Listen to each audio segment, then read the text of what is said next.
Today, we're gonna not talk about money because money is not something that we talk about very often here at our channel. However, in this video, I want to share with you 5 things that I learned about money. The first thing that I learned about money is how to be a finance free. This was one of the first lessons that I learned when I started learning about personal finance, and it completely changed my perspective about money. It is pretty simple, but most people don't know about it or don't apply it to their lives. A finance free is when your expenses are less than your income. Now, if you're watching this and you're like, what? That can't be right. Then let me explain. If you have $1,000 in your bank account and you spend $800 of it, you are technically a finance free. Because what that means is you have more money in your bank account than you do debt. So, if you have $1,000 and you spend $800, you'd be $200 in the positive.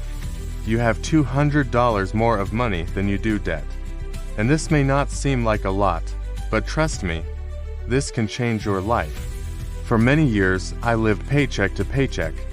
But one day, I woke up and I realized that I could be a finance-free person. And so, I just cut back on my spending. I got rid of all my subscriptions, stopped buying random stuff, and saved more of my money. And after doing that for a few months, I had $300 in the positive. Then after a year, I had $1,000 in the positive.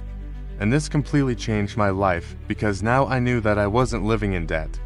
I wasn't living paycheck to paycheck anymore. I actually had some extra money every month to save or invest. And it was such a great feeling. So, if you want to learn how to become a finance free, start by tracking your spending, cutting back on unnecessary expenses, and saving more of your money. It won't be easy, but it will be worth it. The second thing that I learned about money is the matrix. The matrix is a metaphor that I've heard to describe the world around us. And it's a way of looking at the world that has really helped me make more money.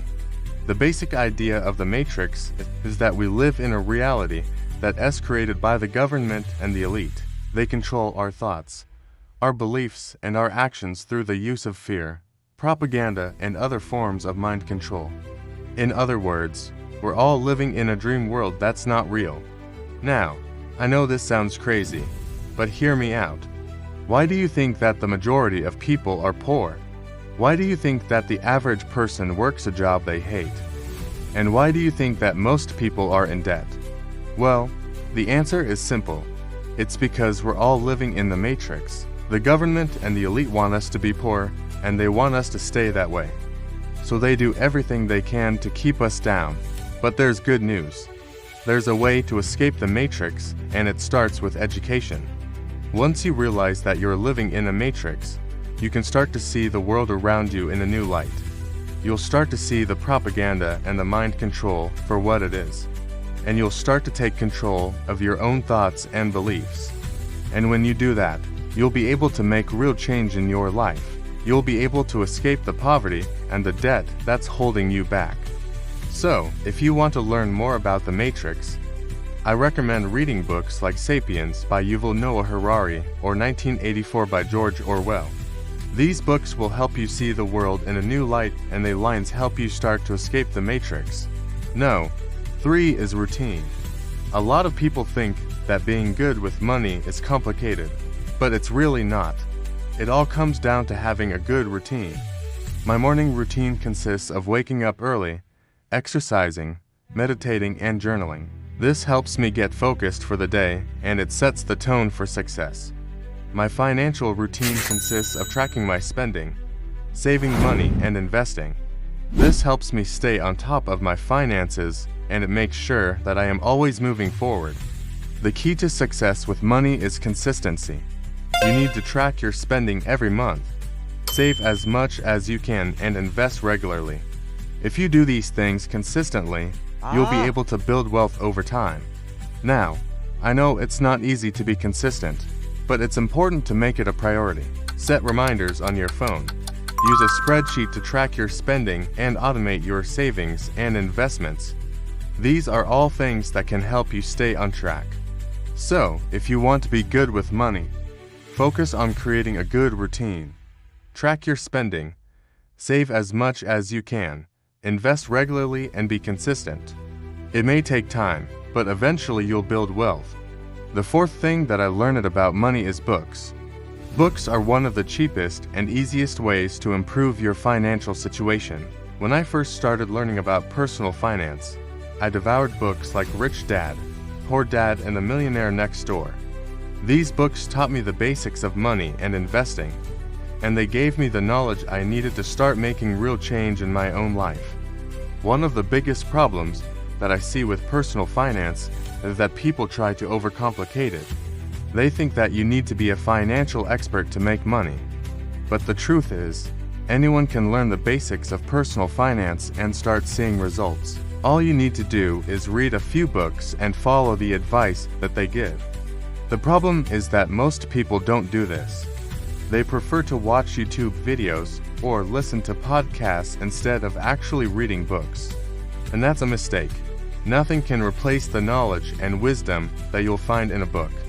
So, if you want to learn about money, start by reading books. Start with the basics and work your way up from there. And don't stop learning. Keep reading books on personal finance throughout your life. It's one of the best investments you can make. The fifth thing that I learned about money is debt. Debt is one of the biggest killers of financial success. When I first started learning about personal finance, I was in a lot of debt. I had student loans, credit card debt, and personal loans.